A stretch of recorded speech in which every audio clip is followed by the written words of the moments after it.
speaking. Who likes it? Raise your hand. Anyone? Anyone? Didn't think so.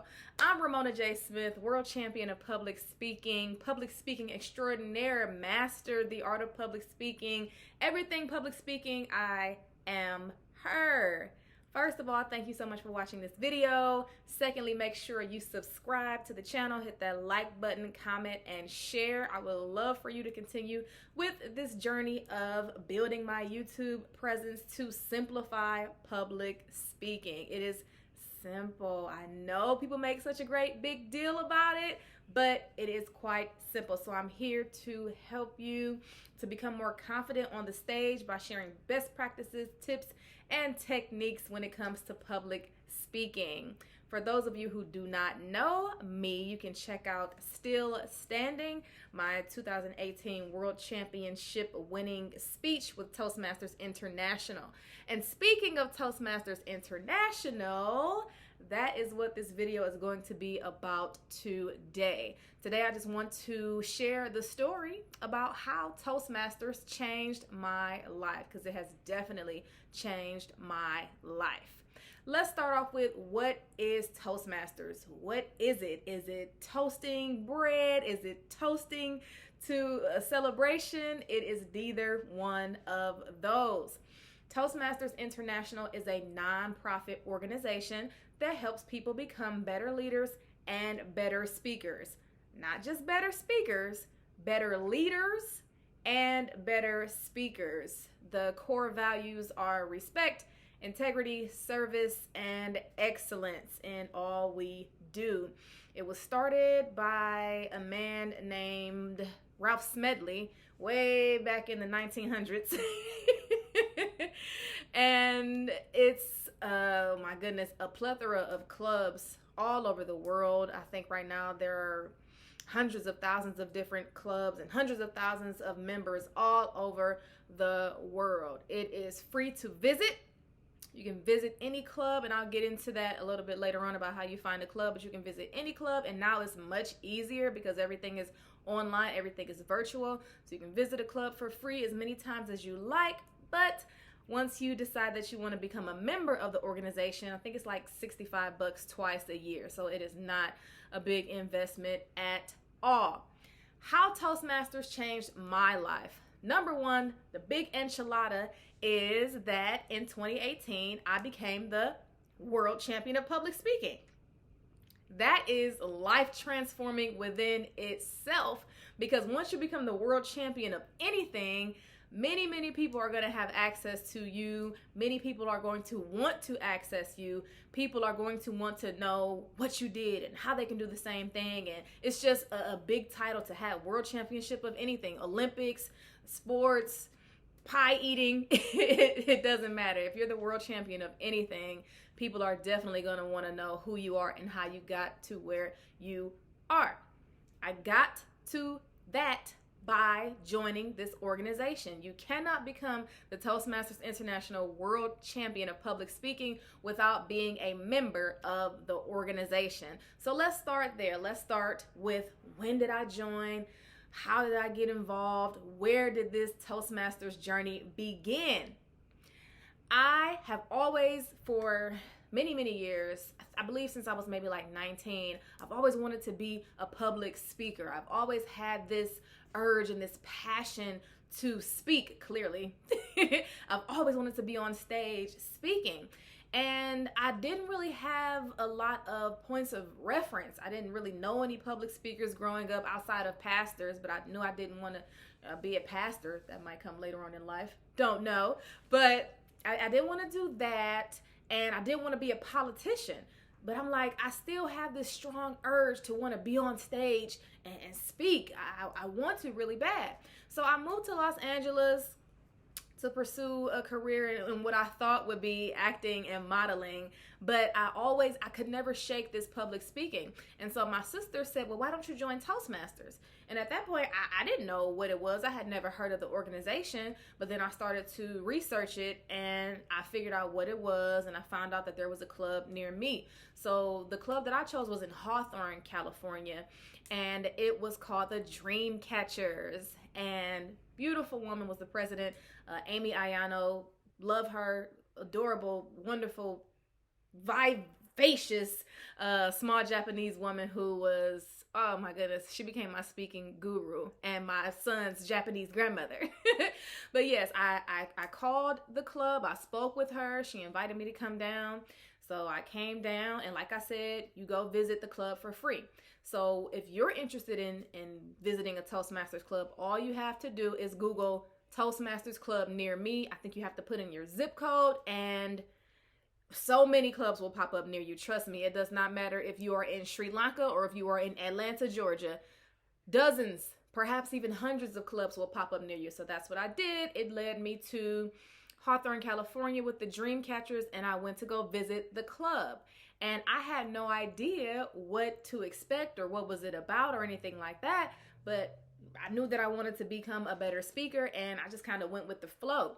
So Toastmasters meetings are structured in what's called PIE, P-I-E. So they have prepared speaking, that portion of the meeting. They have impromptu speaking, that portion of the meeting. And then they have the evaluation portion of the meeting. That's usually how the structure of every single meeting goes. And so I was there, I sat, and I watched other people give speeches, and I'm like, yeah, yep, definitely want to do this. So I watched a couple of other speeches, and I talked to Amy right after the meeting, and I said, hey, look, I want to join. And she's like, okay, cool. So it was an easy process. I had to fill out an application and just bring back that payment, and then I became a member. And so once you become a member, back then we had manuals that tell you you need to do this speech, like your icebreaker speech, the introduction speech, then you have to do this type of speech and this type of speech. And each speech is usually about between 3 to 7 minutes in the beginning.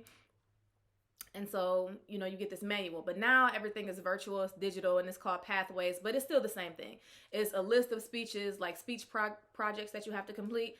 And so you get through those speeches, and the more speeches you complete in the manual or on the path, then you get levels up in awards and recognition and things like that. So yes, joined in, I think that was 2011, I want to say. It was either 2010 or 2011. And you go to the meetings. They can be every week. They can be once a month. They can be bi-weekly. It really depends on the club. I think at that time we were meeting every other week. And I would go and I would speak. And what I really learned from Toastmasters in the very beginning was I knew I was a great speaker. I knew I was confident. I had no fear of public speaking, but I had no polish. I had no organization. I never really timed myself. I used to just always get up on stage and just speak until I didn't feel like speaking anymore. But what Toastmasters taught me is that you have to organize your speech, organize your thoughts, narrow down your topic, and stay on time. See, Toastmasters has the green light, yellow light, red light timing system to keep you on time. So say your speech is 5 minutes. So at the minimum time, which would be like 4 minutes, you'll see the green light. Somebody will be holding it up in the back of the room. You'll see a green light. And then in the middle of your speech time, you'll see the yellow light. So maybe that'll be like 4 minutes and 30 seconds. And then at 5 minutes, you'll see a red light, and the red light means wrap it up. You got 30 seconds to wrap it up. So that's why I really love Toastmasters. It helped me to be able to be mindful of my time and to be able to be mindful of the audience's time. And also it helps you to package your speech, because you only have a certain amount of time to give this speech, and you need to figure out what's the most important parts, what's the most important information of that speech. So I love Toastmasters for helping me learn how to stay on time and helping me learn how to organize and structure my speeches. So yes, thank you for that. Then after I left Los Angeles and moved back home to Cleveland, I joined another club called the Cleveland Club in my hometown of Cleveland, Ohio. Now, every single club in Toastmasters has a different culture. It has a different feel, a different vibe. So in LA with the Dreamcatchers, it was very eclectic and almost kind of theatrical.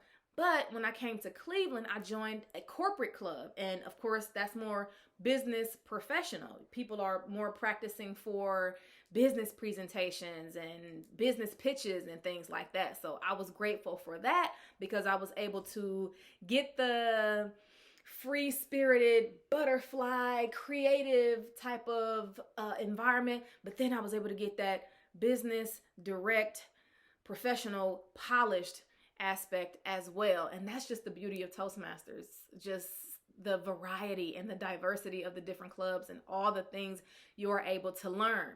So at this point, I have been with the organization for 3 or 4 years. When did I join again? 2010, came back home 2011. Yeah, at this point, I've been practicing my speeches. I've been doing well. Every time I give a speech, everybody's like, wow, that's great. It's amazing. So at this point, I'm confident that not only am I a great speaker, but now I'm developing those professional speaking skills. And that's when I started to hear more about these competitions in Toastmasters. So you can compete in the humorous category if you're the funniest speaker. You can compete in the impromptu speaking, which International Toastmasters calls it table topics, where you speak off the cuff. You don't rehearse, you don't prepare. It's a competition for that. Then there's the international speech contest, which is how you ultimately become the world champion. And so I wanted to sharpen my skills. We know iron sharpens iron, steel sharpens steel. I wanted to sharpen my skills as a speaker. That's why I started to compete, because I feel like if I'm the best, or if I want to be the best, I have to go up against the best. I just felt like I had to, and it was for growth. So I decided to compete in a couple of the contests. I think the first speech contest I participated in was humorous, and I think I won a few, but that's not really my strong category. And then I did table topics, and that wasn't really something that I was extremely passionate about. But then I decided to go for the international speech contest with the Cleveland Club. And for those of us who are unfamiliar with the competition structure, it starts at the club level, so you compete against your club members. Then it goes to the area level, so you compete against the clubs in your area. Then it goes to the division level, and then the district level, and then the semifinals, and then that final stage where the world champion of public speaking is chosen. So there are levels. It's not just you win a couple contests and then you're crowned. No, there are levels. It is a full-blown competition. Usually about 30,000 people compete every single year, and growing now since it's online. So I competed in the 2015 International Speech Contest, and I won at the club level. Yeah, I was feeling good. Then I won at the area level. Oh, I was really feeling good. Then I won at the division level, and I'm like, okay, I can do it this year. I can probably take it this year. And then when I got to the district level, I lost, y'all. I lost. And I was devastated because I was just on a roll. Like, I was winning. I was just ascending. And I just really thought that I had got arrogant. But I really thought I had it. I'm like, oh my goodness, I'm competing and I'm winning. And this is the first time I'm competing in this international speech contest. Like, I am going to be the world champion in 2015. Unfortunately, it was not me. It was Muhammad Khatani with his amazing speech, The Power of Words. I'll see if I can link it up here somewhere, but it was beautiful speech. I was actually there in Las Vegas to watch it live when he won. I was there when he won, but I'm glad I actually didn't win that year because I still had so many things to learn. So I took a step back from the organization for a little bit. And the speaking, I just always wanted to continue with speaking. And so I moved to Houston, Texas. And when I moved down here, I made it a point to join another Toastmasters club. So I found the Sci-Fair Super Speakers up in Cypress, Texas. And I joined that club. And that club was like a mixture of the Cleveland Club and the Dream Catchers, because there were a lot of professionals, but there were a lot of creative professionals as well. So it was just this beautiful mixture of fun and development. And I just loved it. And I loved all my club members, and it was just a new and exciting club for me. And I really, really, really liked it. And again, that's the beauty of Toastmasters, just a diverse organization with so many different types of clubs and so many different people and so many different vibes. Anywho, I decided in 2018, again, I want to compete. I want to try this. I want to do it again. But I took a lot of the things that I had learned from my loss in 2015 and some of the suggestions and feedback from some of my other Toastmaster friends, specifically Larry Sapansky. And I took all that knowledge and I applied it to the competition in 2018. And then in 2018, I continued to win when I competed. Again, at club level, I won. Area level, I won. Division, I won. And now here's district. And I was a little nervous, but I ended up winning again. And I have to thank District 56 for all of their help, especially Cheryl Warren, Ellie Hard, Kathy Kest, and Rose has a new name because she just got married, but at the time she was Rose Bradford. So those ladies, and Heidi Caperton, for sure, Heidi Caperton, all those people, and my club, Cypher Super Speakers, for helping me out with all the feedback and suggestions, and just being so supportive in every single way. But that's the beauty of Toastmasters, and that's how Toastmasters changed my life. 1, I was consistent. 2, it helped me sharpen my skills. And 3, it just took my speaking to a level that I would have never imagined. It gave me the platform to be able to speak to hundreds of thousands of people. And now millions of people have watched my speech still standing because of Toastmasters. Now, I'm not saying becoming the world champion is easy. Like I said, 30,000 plus people are trying to compete for that same title every year. So it is not easy. But I do recommend Toastmasters for people who are trying to get better at public speaking, people who want to practice their public speaking skills, or people who just want to meet more people. If you want to network and you want to hang out with cool people once or twice a month or 4 times a month, it's a great way to socialize. But it has definitely changed my life for the better. I am well known now, and I am sought after and well sought after all over the world because of Toastmasters. So that's how the organization changed my life. If you have any questions, please drop me a comment. You can email me, contact@ramonajsmith.com. Make sure you check out my other videos to get some ideas about public speaking. And feel free to tell your friends to come on over here and subscribe to this channel. I will see you all in the next one. Remember, public speaking does not have to be that difficult. I can help you simplify it. We can work together. We can work it out. Relax. You're gonna be fine. I am here to help. I will see you in the next video. Bye-bye.